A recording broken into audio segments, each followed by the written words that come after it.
Hey, Mike. Hey, how you doing? Hello. Okay.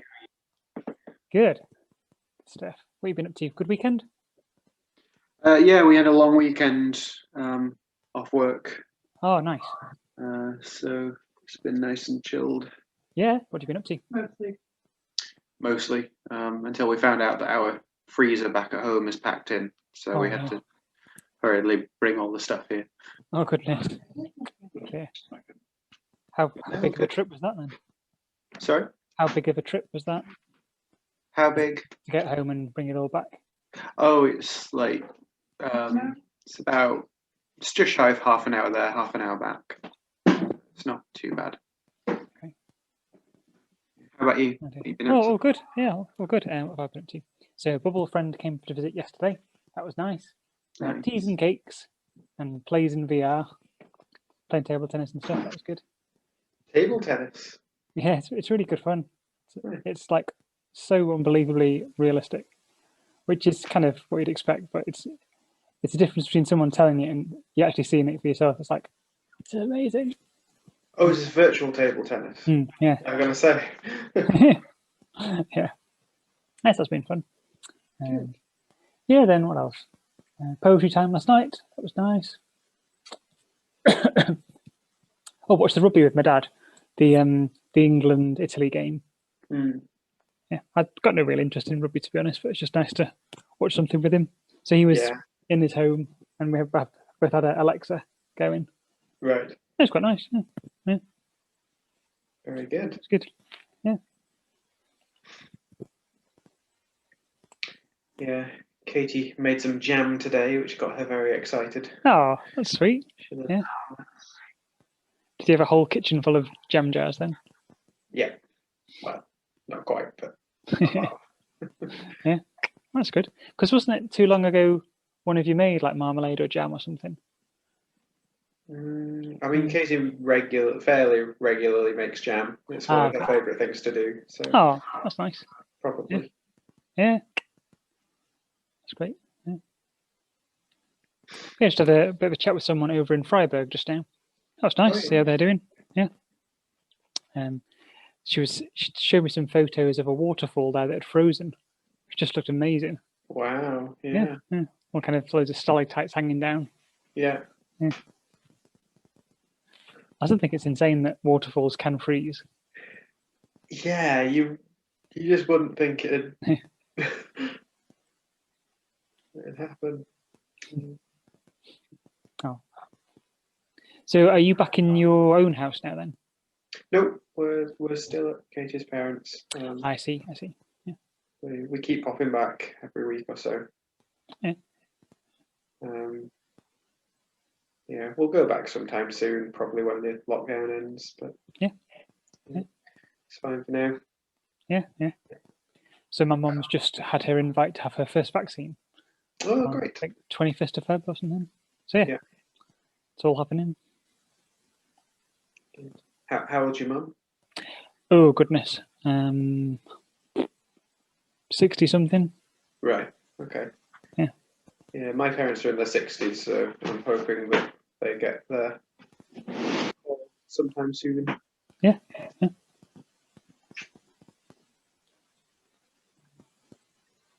Yeah.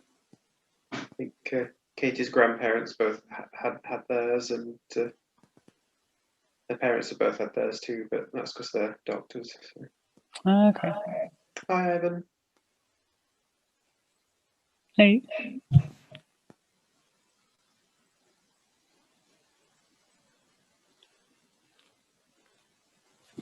I've been reading my way through Harry Baker. Oh yeah. Where I'm up to. Up to the Sunshine Kid, actually. Haven't read that one yet. My favourite. Okay.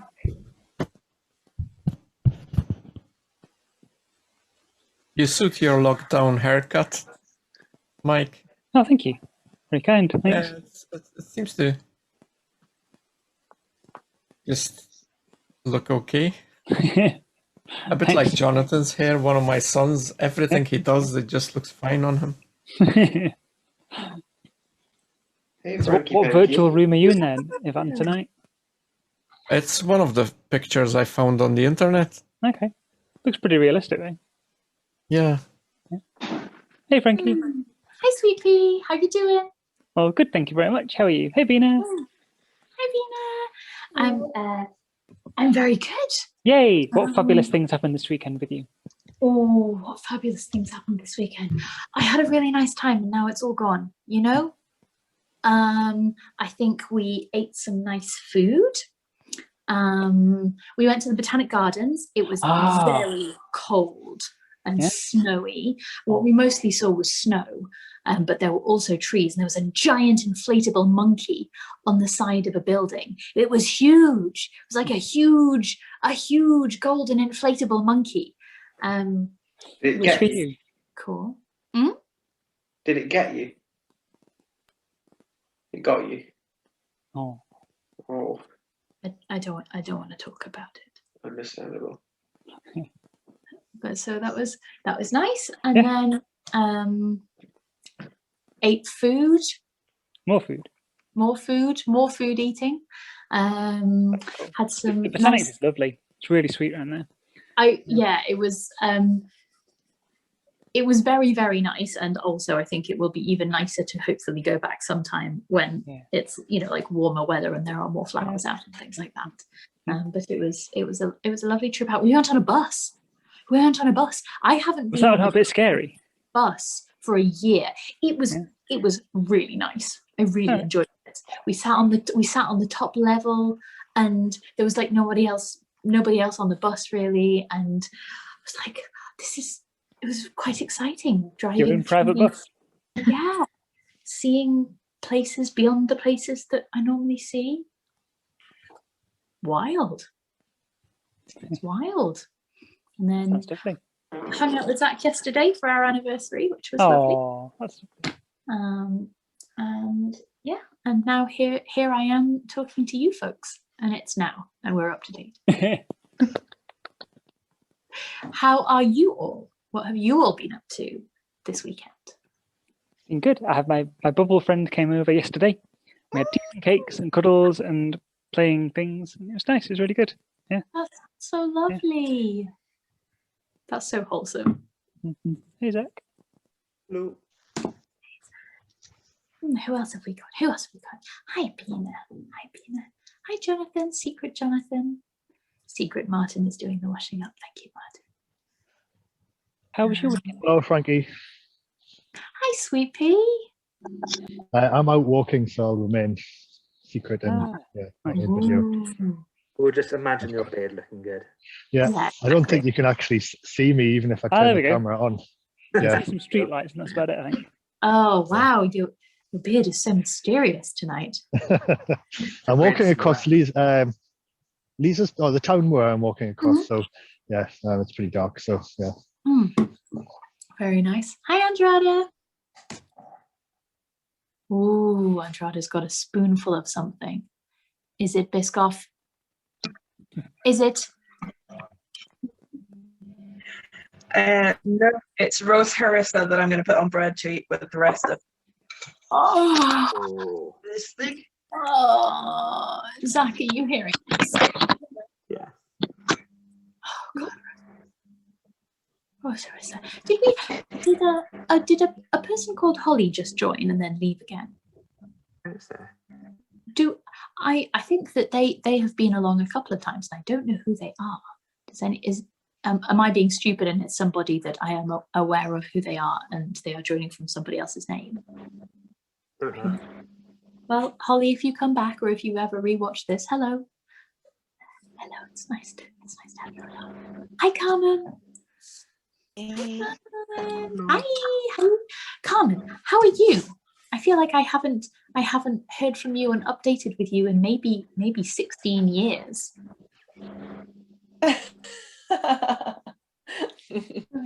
Okay. I am a little bit bored of everything at the moment. Yeah. But doing okay. I have good company here, so. Oh, I'm really glad. And today was a beautiful day, right? So it was nice to be outside today. Mm-hmm. I have an important question, which is, what are everyone's pancake plans for tomorrow? Because I think we might have pancakes for every meal in various formats. Is it pancake tomorrow? It is. So at the moment, my plan is drop scones for breakfast, and then galettes for lunch, and then okonomiyaki for dinner. Ooh. Right? But I am happy to be swayed by other people's good recipes. Frankie. I've not thought about it. Story time. Important Can we talk about pancakes after story time? I can't believe I've forgotten about pancakes. Okay, but now Were there important things happening last time? Because I missed Friday and forgot to catch up earlier.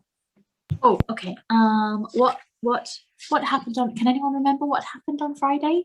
Detective was a person in a got car. squished on the sofa between old people.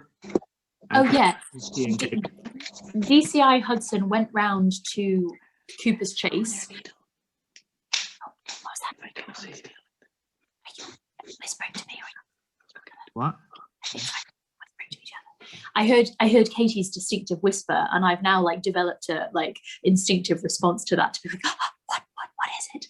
It's fine. So yes, what the fuck happened? Ian still isn't dead. Sorry. They had a chat with Boxer Dude. They had a chat with Jason Ritchie, and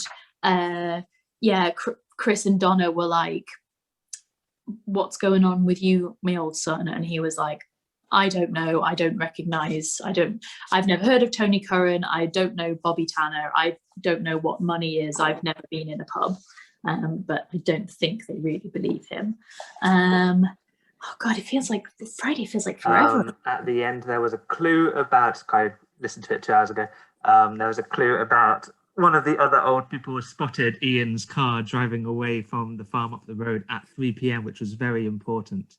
Yes, it was John. It was Penny's husband, John, says to Elizabeth, I know when Ian drove off in his car and it was 3 o'clock because it was after escape to the country. Yes. Thanks. And Elizabeth gave DCI Hudson the stack of financial records, which I'm like, can they accept that as evidence? I'm not really sure. It just appeared out of nowhere, but we'll skip past that fact. Okay, if you have any other questions or anything that doesn't make sense, or anyone wants to jump on the chat and cover anything that we've missed, then that would be fantastic. But for now, I shall mute you all, and we shall ask the age-old question: are you sitting comfortably? And I'll begin.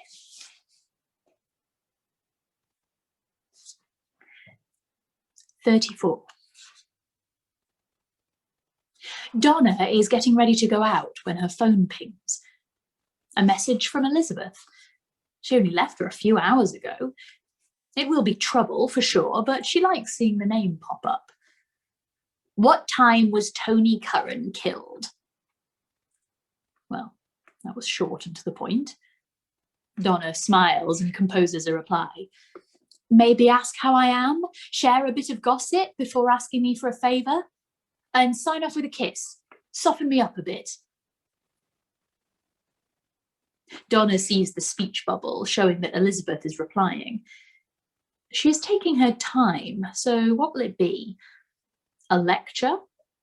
A reminder of why Donna is investigating a murder instead of measuring the depth of tyre treads in the car park at Halfords, which is what Mark was doing today. Perhaps it would be something in Latin. There is a ping. How are you, Donna? Mary Lennox has just had a new great-granddaughter, but she is worried that her granddaughter has been having an affair because the husband has a very prominent chin and it is nowhere to be seen. What time was Tony Curran killed?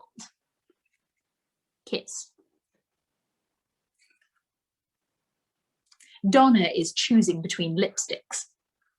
She wants something that doesn't look too obvious, while at the same time looking obvious. She replies, I can't tell you that. I'm a professional. There is an immediate ping back. Lol. Lol? Where had Elizabeth got that from? Two can play that game. WTF? This has clearly foxed Elizabeth, and Donna has time to look in the mirror and check her interested face, her laughing face, and her quietly seductive face before the next ping. I'm afraid I don't know, WTF. I only discovered LOL from Joyce last week. I'm going to assume that it doesn't refer to the Warsaw Transit Facility, as that was shut down in 1981 when the Russians came sniffing. Donna sends back an emoji of big eyes and an emoji of the Russian flag, and then starts to floss, even though they say you don't need to floss anymore. Ping. That's the Chinese flag, Donna. Just let me know the time of death. You know we won't tell a soul, and you also know we might just come up with something useful. Donna smiles. What harm could it do, really? 3:32. His Fitbit broke when he fell. There is another ping. Well, I don't know what a Fitbit is either, but thank you. Kiss.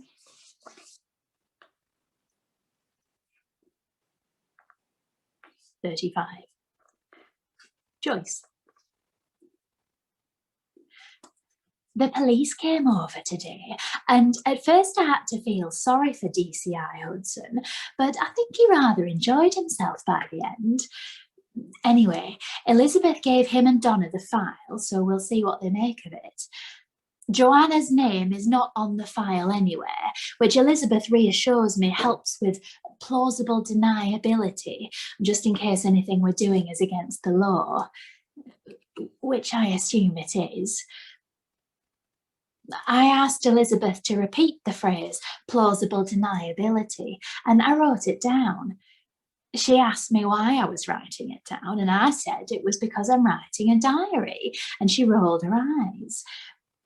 Though she then asked if she was in the diary, and I said, of course she was, and she then asked if I was using her real name, which I said I was, although I've thought about it since, and who knows with Elizabeth. Perhaps she's really a Jacqueline.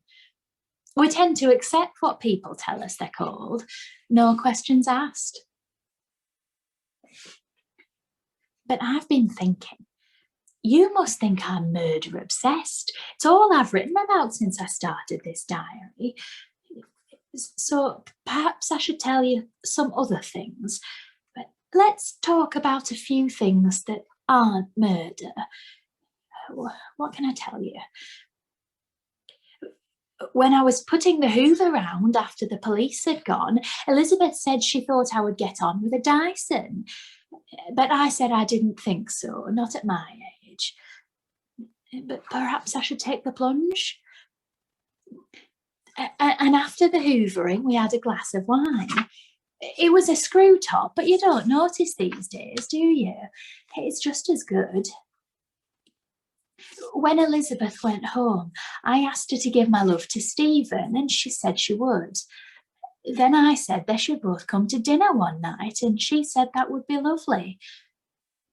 But all is not right there. She will tell me when she's ready. What else that isn't murder? Mary Lennox's granddaughter has just had a baby. He's called River, which has raised a few eyebrows, but I rather like it. The woman who works in the shop is getting divorced, and they've started stocking chocolate digestives. Karen Playfair from up on the hill is coming to give us a Cooper's Chase breakfast masterclass talk on computers. The last newsletter said she's coming to give a talk about tablets, and that caused some confusion, so they had to print an explanation this week. Apart from that, and the murder, all is peace and quiet. Anyway, I see it's getting late, so I will wish you a good night. While I have been writing, Elizabeth has sent me a message. We are off on a road trip tomorrow. No idea when and no idea why, but I shall look forward to it very much.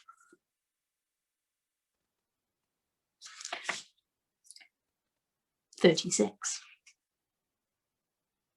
Donna can't believe she is already in bed at 9:45. She had gone on the date because, frankly, it was about time. A man called Gregor had taken her to Zizi's, where he had nibbled at a salad and talked her through his protein shake regime for 90 minutes. At one point, Donna had asked him who his favourite author was. For Donna, an acceptable answer would be Harlan Coben, Kurt Vonnegut, or any woman.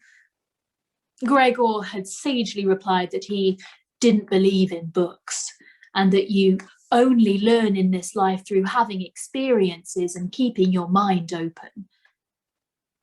When she then raised the thorny philosophical dilemma of whether you could both keep your mind open and not believe in books, he had replied, "Well, I think you rather prove my point there, Donna," and sipped his water in a manner that suggested great wisdom.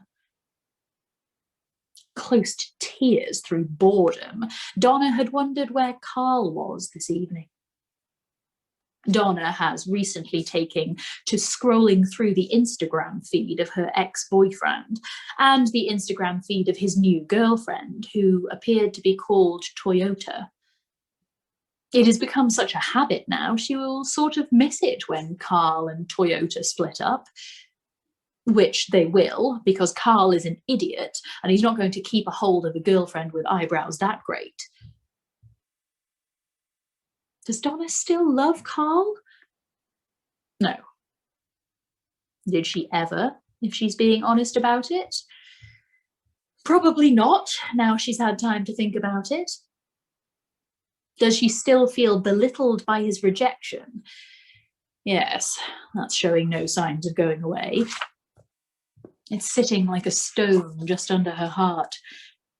She had arrested a shoplifter in Fairhaven last week, and when he had struggled, she had brought him down with a baton behind the knees. She was aware she had hit him much harder than she should. Sometimes you just had to hit things. Was it a mistake to get as far away from Carl as she could? To transfer to Fairhaven in a frightened huff? Of course it was a mistake. It was stupid. Donna has always been headstrong, always acted quickly and decisively, which is a fine quality when you are right, but a liability when you are wrong. It's great to be the fastest runner, but not when you're running in the wrong direction. Meeting the Thursday Murder Club was the first good thing that had happened to Donna in a long time. That and Tony Curran being murdered. Donna had taken a photo of herself and Gregor just after he'd finished his superfood salad. She posted it to Instagram with the caption, "This is what you get when you date a personal trainer," and added not one but 2 wink emojis. The only thing men were ever jealous of was good looks, and Carl wasn't to know that Donna had spent much of the evening surveying the dinner table, idly wondering how she would murder Gregor, if she absolutely had to. She had settled on injecting a dough ball with cyanide, although she later realised there was no way she could have got Gregor to eat a carb. Talking of Gregor, she hears the toilet flush. She slips her clothes back on, and as he comes back out of the bathroom, she gives him a peck on the cheek. There is no way she's staying overnight in the room of a 28-year-old man who has 2 posters on his bedroom wall, one of the Dalai Lama and one of a Ferrari. It is still not 10 p.m, and she wonders if she is allowed to text Chris Hudson and see if he fancies a quick drink. Have a little chat about Elizabeth's file, the bits of it that she had understood. Also, she has finally just watched Narcos on Netflix and wants to discuss it with someone. Gregor had not seen it. Gregor didn't watch television, due to a long reason that Donna had quickly lost interest in. Maybe she should just head home and ring Elizabeth instead? Talk through what she'd read in the folder? Would 10 p.m. be too late? Who knew with that lot? They had lunch at 11:30. So it's either Chris, her boss, or Elizabeth, her... Well, what exactly was Elizabeth? The word that came to Donna's mind first was friend. Surely that wasn't right.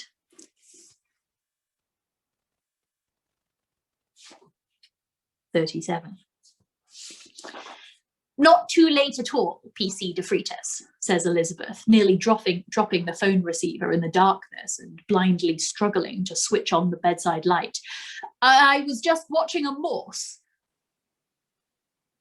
Elizabeth manages to flick the light on, sees the gentle rise and fall of Stephen's ribcage, his faithful heart beating on.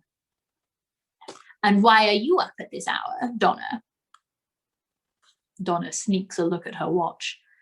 "Well, it's 10:15. Sometimes I just stay up this late." "Now, Elizabeth, the folder was a bit long and a bit complicated, but I think I got some of it." "Excellent," replies Elizabeth. "I wanted it to be long and complicated enough for you to need to ring me to talk about it." "I see," says Donna. "It keeps me involved, you see, and it reminds you that we can be useful. I wouldn't want you to feel like we were interfering, Donna, but at the same time, I do want to interfere." Donna smiles. "Why don't you take me through it?" "Well, firstly, just to note, there are documents in that folder that would take you weeks to track down.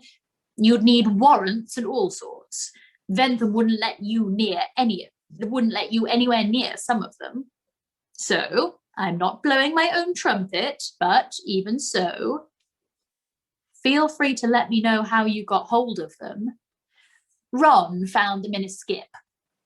Amazing what you can find, a lucky break for us all. Now, do you want the headlines before bed? You want to know why Ian Ventham might have murdered Tony Curran?" Donna lies back on her pillow, remembering her mum reading her bedtime stories. She is aware that this shouldn't feel similar, but it does. She assents. "Now, Ventham's business is very profitable, very well run. But here's the first headline that's of interest to us.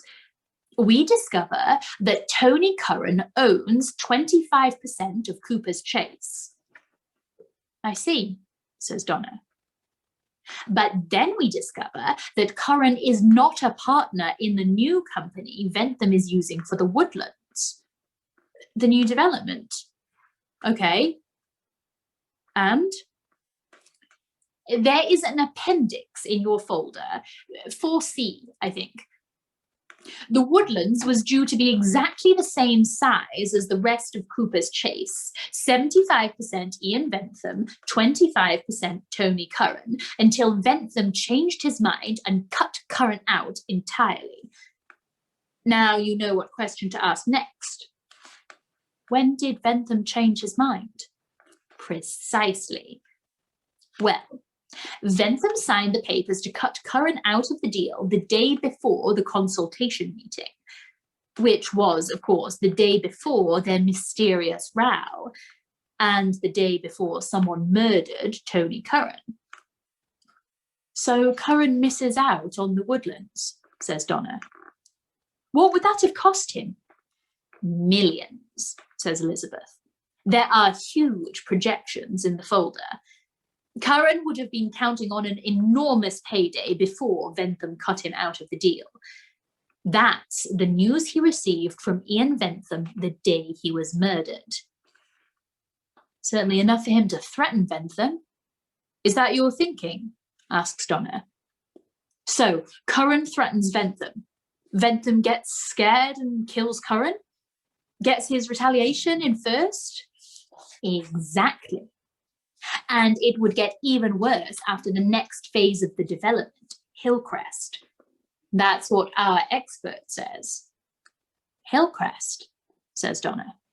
The real golden goose. Buying the farmland on top of the hill, doubling the size of the development. And when will Hillcrest happen? Asks Donna. Well, that's a sticking point for Ventham. He doesn't even own the land yet, says Elizabeth. It is still owned by the farmer, Gordon Playfair. This is too complicated for me now, Elizabeth, admits Donna. Forget Hillcrest for now, and forget Gordon Playfair, they're red herrings. What that folder tells you are two key things. Firstly, Ventham double-crossed Tony Curran on the day Curran died. Agreed. And secondly, listen carefully to this. Tony Curran's shares have all reverted to Ian Ventham. Tony Curran's shares pass back to Ian Ventham. They do, confirms Elizabeth. If you want to put a figure on it, something simple to tell Chris Hudson, our expert says Tony Curran's death just earned Ian Ventham around £12.25 million. Donna gives a low whistle, which sounds an awful lot like a motive to me, continues Elizabeth. So I hope this is helpful. It is helpful, Elizabeth. I'll let Chris know. Chris, is it? Replies Elizabeth. I'll let you get back to sleep now, Elizabeth. Sorry for ringing so late. And I'm grateful for what you've done. And it's cute you keep saying our expert instead of Joyce's daughter. Very loyal. I promise we'll look into it. Thank you, Donna. And no comment. When you're over next, I would like you to meet my friend Penny. Thank you, Elizabeth. I'll look forward to it. Can I ask why you wanted to know what time Tony Curran died? Just idle curiosity. I think Penny will like you very much. Night-night, dear.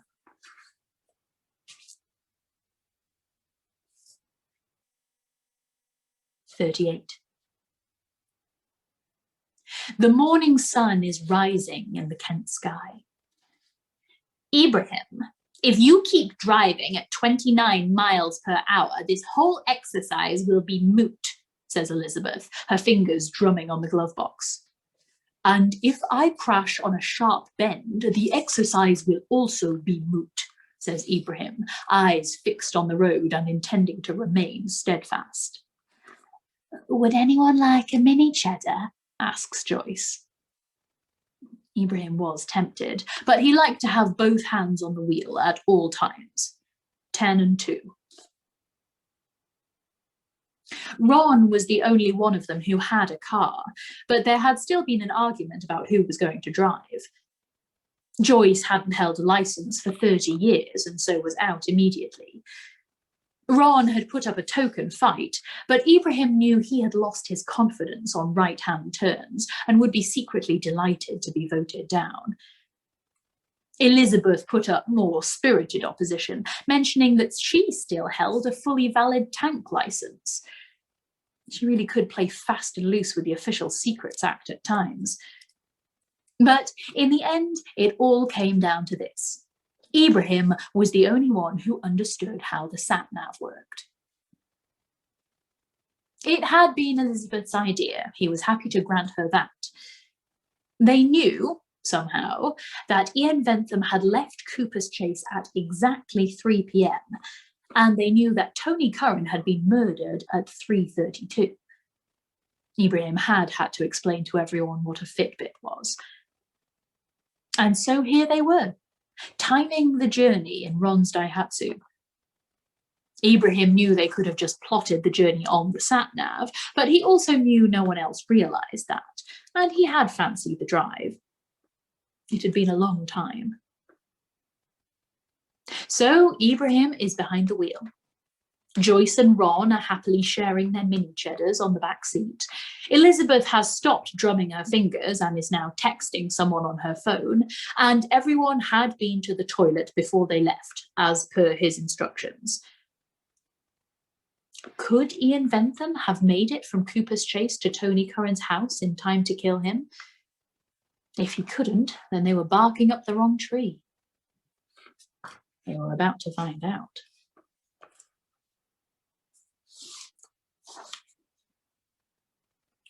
"39.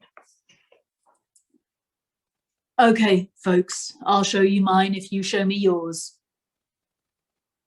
Another early morning, and Chris Hudson's murder squad is assembled in various stages of dishevelment.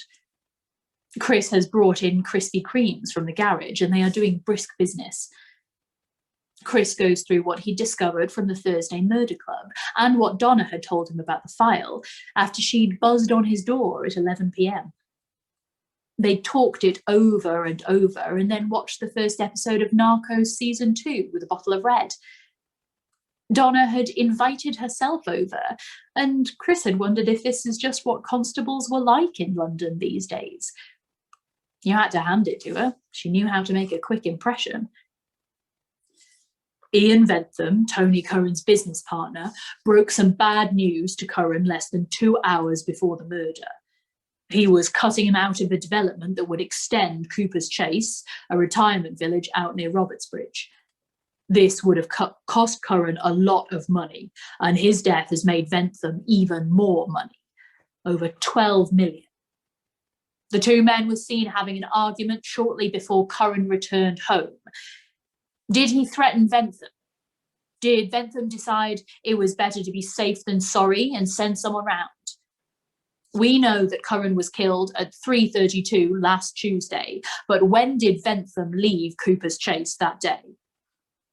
"Where's this info from?" asks a young DI, Kate something. "Sources," says Chris. "Where are we on traffic cameras, Terry? You've got Bentham's reg number?" Donna's phone buzzes and she looks down at a message. Good luck at the briefing this morning.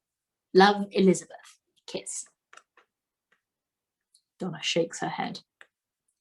"Got the number, but nothing yet. Still looking," says DI Terry Hallett, shaven-headed, muscles bulging from underneath a white t-shirt. "There's lots of traffic. It's a fun job." "That's why you get donuts, Terry," says Chris. "Keep it up." "And where are we on our other friend in the photograph, Bobby Tanner?" "They've talked to the police in Amsterdam," says Kate something. "Bobby was working for some Scousers there after he did a runner. It didn't end well, as far as we can tell, and no one's heard of him since. No records, no bank details, nothing. We're still asking around to see if he's come back under a different name, but it was a long time ago. There's not many of the old faces left." "It'd be nice to chat to him, rule him out at least. Anyone with anything positive for me?" A junior DS puts up her hand. She's been sent over from Brighton and is eating carrot sticks instead of a donut. Yes, DS Grant," says Chris, taking a punt on her name. "DS Granger," says DS Granger. So close, thinks Chris. There are too many officers on this team. "I've been looking at Tony Curran's phone records. He gets 3 calls on the morning of the murder, all from the same number, doesn't pick them up. A mobile, untraceable, probably a burner." Chris nods. "Okay, good work, DS Granger. Email me everything you've got and get onto the phone company in case they can help." "I know they won't, but one of these days they will." "Of course, sir," says DS Granger and treats herself to a carrot baton. Donna's phone buzzes again.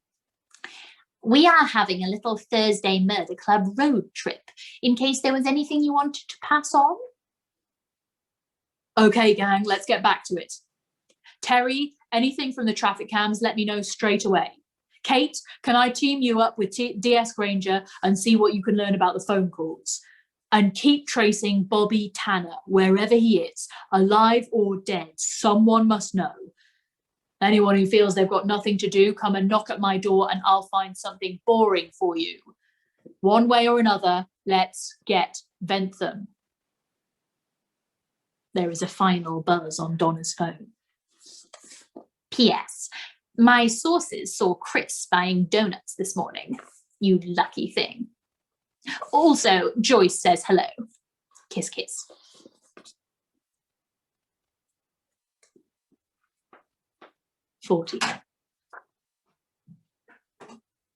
Bernard Cottle finishes the code word puzzle in the Express and puts his pen back in the pocket of his jacket. It is beautiful up here this morning. On the bench, on the hill. Too beautiful. A cruel trick played on those not still here to see it. He had seen Joyce and her friends driving off somewhere this morning. How happy they had looked. But then Joyce seems to make everyone happy. Bernard knows he has gone too far inside himself. Knows he is out of reach, even to Joyce. Bernard is not going to be saved, and he doesn't deserve to be saved. Still, what he wouldn't give to be in that car right now, looking out at the view as Joyce nattered away, perhaps picking the loose thread from the cuff of his jacket. But instead he will wait here, on the hill, where he sits every day, and wait for what's to come.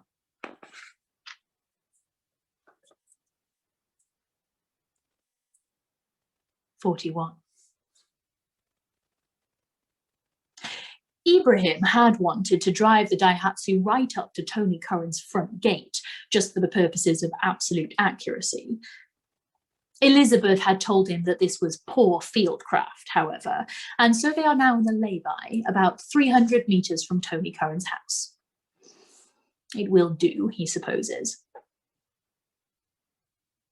Ibrahim has his notebook open on the bonnet and is showing some calculations to Joyce and Elizabeth. Ron is urinating in the woods. So it took us 37 minutes at an average speed of 27.5 miles per hour, give or take. There was no traffic because I am very efficient at plotting routes. I have a sixth sense. Other people would have hit traffic, I assure you. I will recommend you for gallantry honour, says Elizabeth, as soon as we get back. Now, what does this mean for Bentham? Would you like the detailed answer or the simple answer? Asks Ibrahim. The simple answer, please, Ibrahim, says Elizabeth without hesitation. Ibrahim pauses. Perhaps he had phrased his question poorly. But I have prepared a detailed answer, Elizabeth. Ibrahim lets this hang in the air until Joyce says, well, let's all enjoy the detailed answer, shall we? As you wish, Joyce. Ibrahim claps his hands and turns over a page in his notebook. Now, Bentham could have taken one of 3 routes. He might have taken our route, but I doubt it. I don't think he has my insight for road networks. Route 2 along the A21 looks the most obvious on the map. It's the straightest line, but here our friend temporary roadworks come into play. I spoke yesterday to a very interesting man at Kent County Council who says the roadworks are to do with fibre optics. Would you like me to elaborate further on fibre optics, Joyce? I think I'm okay, if Elizabeth is, says Joyce. Ibrahim nods. Another time. So, Route 3, you could take the London Road down past Battle Abbey, cut across and then down the B2159. Now, I know what you're thinking. You're thinking that seems slower, surely. I was certainly thinking something, but it wasn't that, says Elizabeth. Ibrahim could swear he senses impatience, but he is going as quickly as he can. So, we take our speed, which you will remember was... I've forgotten, Ibrahim, forgive me, says Joyce. Approximately 27.5 miles per hour, Joyce, says Ibrahim with his trademark patience. Of course, nods Joyce. And we will allow an extra 3 miles per hour for Ian Vintham's average speed. I was being careful, as you know. Ibrahim looks at both Elizabeth and Joyce and is gratified by their quick nods. So, I then took the liberty of aggregating his 3 possible routes, dividing the answer by his average speed and subtracting a margin of error. I have calculated the margin of error in a rather elegant way. Take a look at my notebook and you'll see the maths. We take the average speed of route A and then we... Ibrahim stops as a noise comes from the woods. It is Ron, emerging and zipping himself up without a care in the world. Better out than in, says Ron.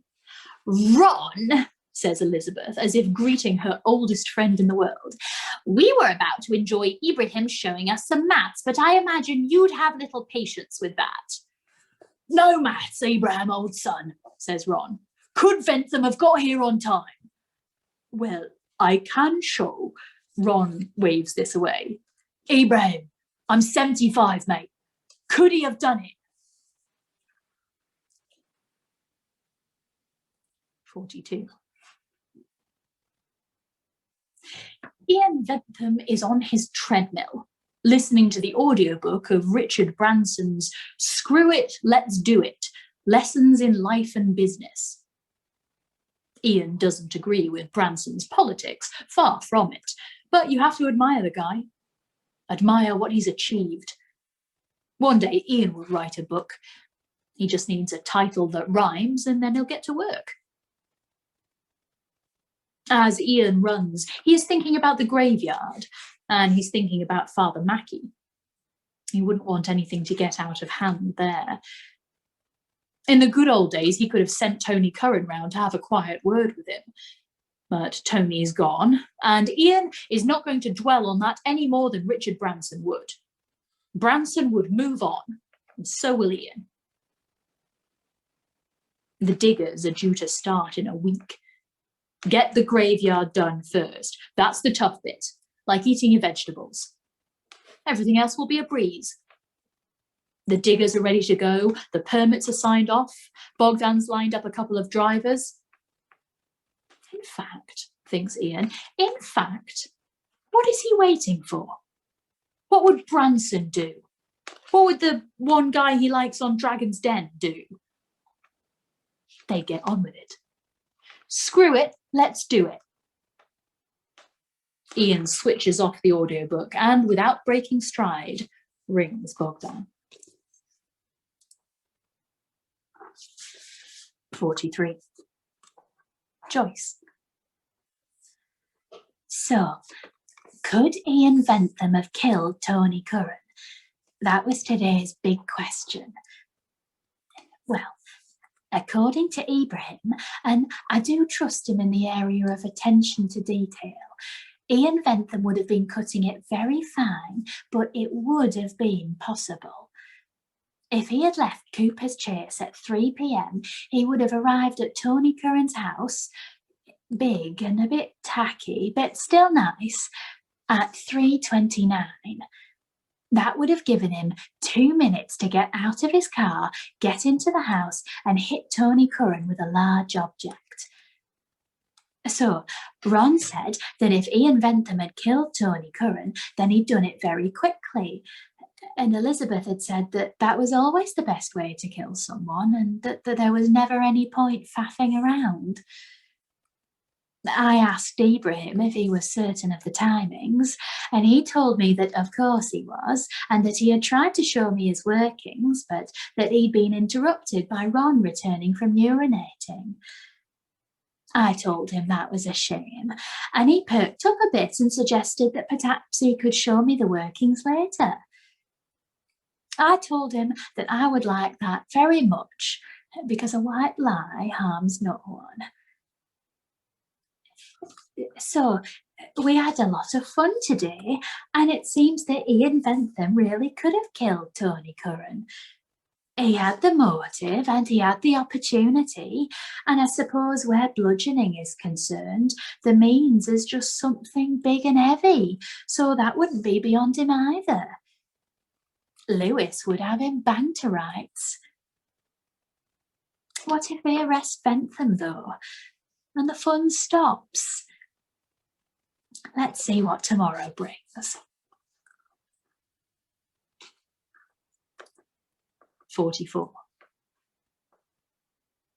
Ian Bentham is having an early night. He sets his alarm for 5 a.m. Tomorrow is the big day. He puts on his blackout goggles and his noise-cancelling headphones and happily drifts off. Ron shuts his eyes. He liked it the other day, the police coming to see them, and he liked shouting at Bentham in the meeting. In truth, he misses the limelight a bit. He misses people listening when he talks. Put him on Question Time. They wouldn't dare. He'd tell them a thing or two. Thump the table, blame the Tories, raise the roof, like the good old days. Or would he? Maybe not. He's drifting now. Maybe they'd see through him. Maybe his tricks were yesterday's tricks. He has certainly lost a yard of pace. What if they asked him about Syria? Is it Syria? Libya? What if Dimbleby looks him in the eye and says, "Mr. Ritchie, tell us what you saw"? That was the copper, wasn't it? And it's Fiona Bruce now, isn't it? He likes Fiona Bruce. Who killed Tony Curran, though? Bentham. Typical Blairite. Unless he was missing something. Was he missing something? Across the path, Ibrahim is learning the countries of the world just to keep his left brain ticking over. He is letting his right brain get on with the job of thinking about who killed Tony Curran. Somewhere between Denmark and Djibouti, he falls asleep. In her 3-bed in Larkin, the one with the decking, Elizabeth cannot sleep. She's getting used to that these days. Her arm is around her Stephen in the darkness. Can he feel it? Does Penny hear her? Have they both already disappeared? Or are they only real for as long as she chooses to believe they're real? Elizabeth clings on a little tighter and holds on to the day for as long as she is able.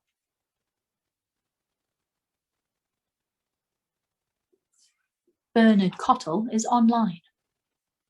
His daughter Sufi had bought him an iPad last Christmas. He had asked for slippers, but Sufi hadn't considered slippers a proper present, so he'd had to buy himself some in Fairhaven in the sales. He hadn't known how to use the iPad, but Joyce had told him not to be so silly and had taken it out of the drawer and shown him. By his side, Bernard has a large glass of whiskey and the last slice of Joyce's coffee and walnut cake. A pale blue glow illuminates his face as he looks at the plans for the woodlands for what must be the 100th time. One by one, the lights of the village switch off. The only remaining illumination comes from behind the thick hospital blinds of willows. The business of dying keeping different hours from the business of living.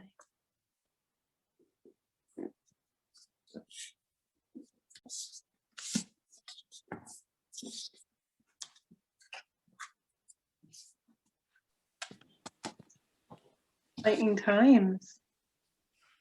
Keep it going.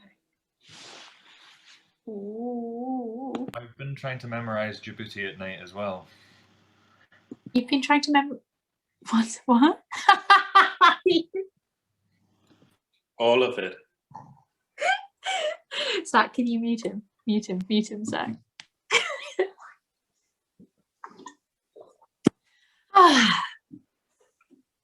I like that. I like this book. Oh, enjoy it. It's so nice. Ah, Joyce. That's what I have to say. Elizabeth, coming up emotionally as well this evening.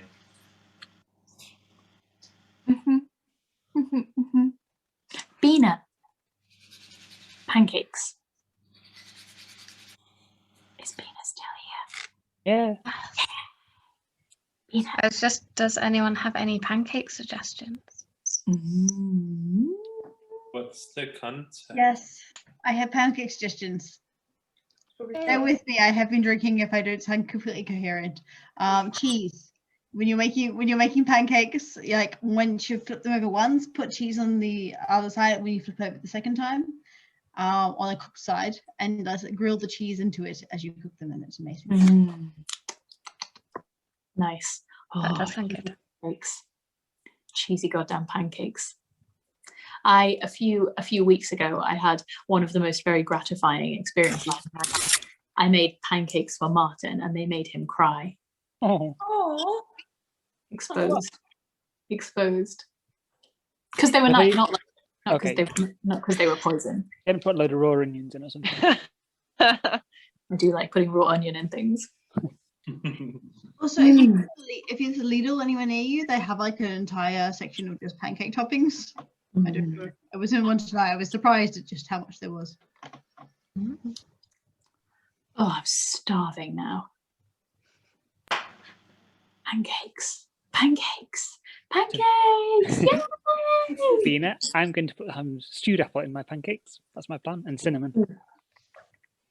Good combination. Also, I always have apples because we get a fruit with the veg box, and just sweet. Permanent apples. So lush. That's really good. Apple I pancakes. started making peanut butter and jam combos, or tahini and jam combos. They're nice. Tahini and banana is a strong combo. I might have to stop thinking about pancakes, otherwise I'm going to go and make midnight pancakes, and that is not that bad. Martin is gesturing in such a way that makes me think he would not be too displeased with this plan. I feel like making midnight pancakes is starting pancake day right, Frankie. That is true. Yeah. Like start as you mean to go on. Yes. Because then you'll get a whole fourth time to eat pancakes in the day instead of, and it will mean my 3 times tomorrow plan is We like. could have midnight pancakes tomorrow and end the day with pancakes. Or both. 5 times. That you beautiful genius. So tomorrow, can we have a Storytime pancake day thread in which people post pictures and plans of any pancakes that they may happen to be making? Yes. I would like that. A message to the housemate, we're going to have an okonomiyaki, so that's yeah, I might have to I may have to see if I can derail lunch plans for some okonomiyaki also. What is that? Like a savory Japanese pancakey type, pancakey omelette-y type thing. Okay. And mostly like walking around the flat when we have them going okonomiyaki, okonomiyaki, because that was the only way I could remember the word. Is this win over flatmates? Because I have new flatmates, so I need to win them over. I could make pancakes tomorrow. I think that'd work, Kim. Also, there's a Dutch or Belgian pancake. It's not exactly a pancake. You make it in the oven. but it's just going. A Dutch baby. Yes. Yes. Oh, such a sweet, monstrous child.